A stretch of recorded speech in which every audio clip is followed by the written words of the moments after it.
امام حاتم الاسم رحمۃ اللہ علیہ نے فرمایا، اگر تو جوانی طلب کرے تو جان لے کہ بڑھاپا اس کے پیچھے منتظر ہے۔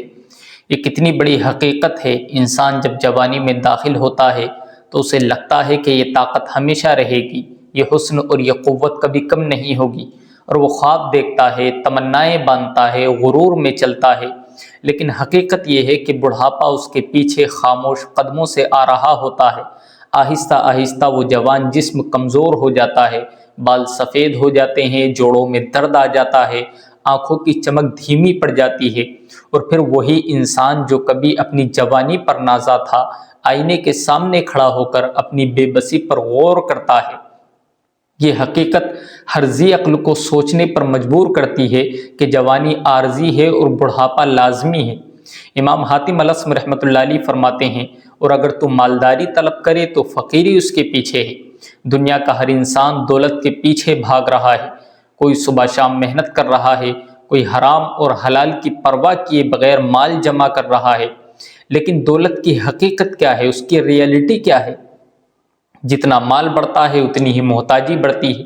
انسان کا دل کبھی سیر نہیں ہوتا، بلکہ وہ مزید چاہتا ہے، اور جب وہ اپنی دولت پر فخر کرتا ہے تو اچانک حالات کا طوفان اسے فقیر کر دیتا ہے، یا موت آ کر اس کا سارا مال دوسروں کے حوالے کر دیتی ہے اور وہ خالی ہاتھ قبر میں چلا جاتا ہے۔ اس وقت سمجھ آتا ہے کہ اصل حقیقت وہ فقر تھا جو دولت کے پیچھے ہی چھپا ہوا تھا۔ دنیا کی تاریخ گواہ ہے کہ بڑے بڑے مالدار محتاج ہو گئے اور بڑے بڑے بادشاہ فقیری کی موت مرے۔ پھر امام حاتم الاسم رحمۃ اللہ علیہ نے فرمایا، اور اگر تو خوشی طلب کرے تو غم اس کے پیچھے ہے۔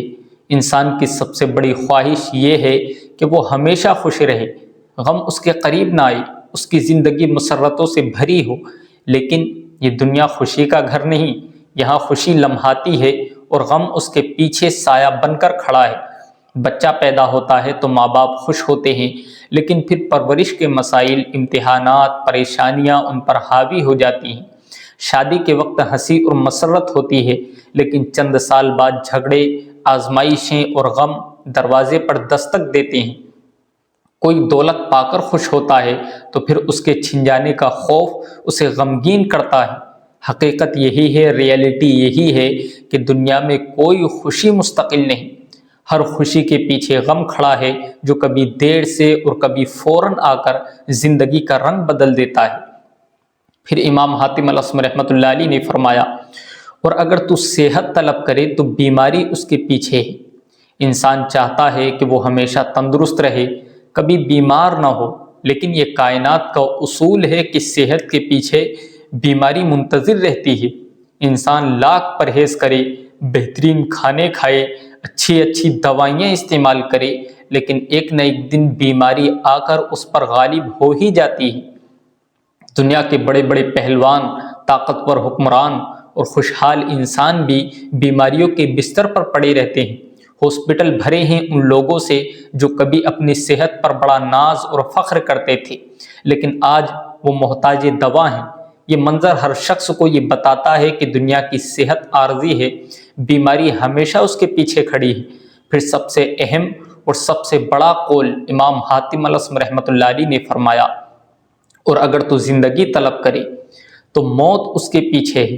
یہی اصل حقیقت ہے، یہی سب سے بڑا انکشاف ہے، یہی سب سے بڑی ریئلٹی ہے۔ انسان کتنا ہی چاہے کہ وہ زندہ رہے، اس کے منصوبے مکمل ہو، اس کی پلاننگ مکمل ہو، اس کی عمارتیں قائم رہیں، اس کا نام باقی رہے، لیکن موت ہر وقت اس کے تعاقب میں ہے۔ موت نے کبھی کسی کو چھوڑا نہیں، نہ فرعون کو، نہ شداد کو، نہ نمرود کو، نہ قیصر و کسریٰ کو، نہ بڑے بڑے بادشاہوں کو، نہ بڑے بڑے سرداروں کو، سب کو موت نے قبر کے حوالے کر دیا۔ دنیا کی تاریخ گواہ ہے کہ ہر ذی روح کو موت نے گھیر لیا، اور موت کا اعلان یہی ہے کہ زندگی کے پیچھے اصل حقیقت موت ہے۔ غور کرو، یہ سب حقیقتیں ہمیں جھنجھوڑنے کے لیے ہیں کہ جوانی کے پیچھے بڑھاپا، مال کے پیچھے فقیری، خوشی کے پیچھے غم، اور صحت کے پیچھے بیماری، اور زندگی کے پیچھے موت۔ یہ سب کچھ ہمیں یہ پیغام دے رہا ہے کہ یہ دنیا دھوکہ ہے، دنیا عارضی ہے، یہاں کوئی چیز ہمیشہ باقی نہیں رہتی، سب کچھ فنا ہو جاتا ہے۔ اگر کچھ باقی رہنے والا ہے تو وہ آخرت ہے۔ اصل زندگی وہ ہے جو موت کے بعد شروع ہوتی ہے۔ اس لیے اپنے دل کی طلب کو بدلو، دنیا کو اصل نہ سمجھو بلکہ اسے آخرت کی کھیتی جان لو۔ یہاں کے ہر عمل کا پھل وہاں ملے گا، یہاں کی ہر محنت کا حساب وہاں ہوگا، اور اصل کامیابی وہی ہے جو وہاں ملے گی۔ اگر ہماری طلب جوانی ہے تو بڑھاپے کے لیے ہمیں تیار رہنا چاہیے۔ اگر ہماری طلب دولت ہے تو فقیری کے لیے ہمیں تیار رہنا چاہیے۔ اگر ہماری طلب خوشی ہے تو غم کے لیے ہمیں تیار رہنا چاہیے۔ اگر ہماری طلب صحت ہے تو بیماری کے لیے ہمیں تیار رہنا چاہیے، اور اگر ہماری طلب صرف زندگی ہے تو موت کے لیے ہمیں تیار رہنا چاہیے۔ لیکن اگر ہماری طرف اللہ کی رضا ہے تو اس کے پیچھے جنت ہے، ابدی خوشی ہے، دائمی زندگی ہے، وہ نعمت ہے جس پر کبھی زوال نہیں۔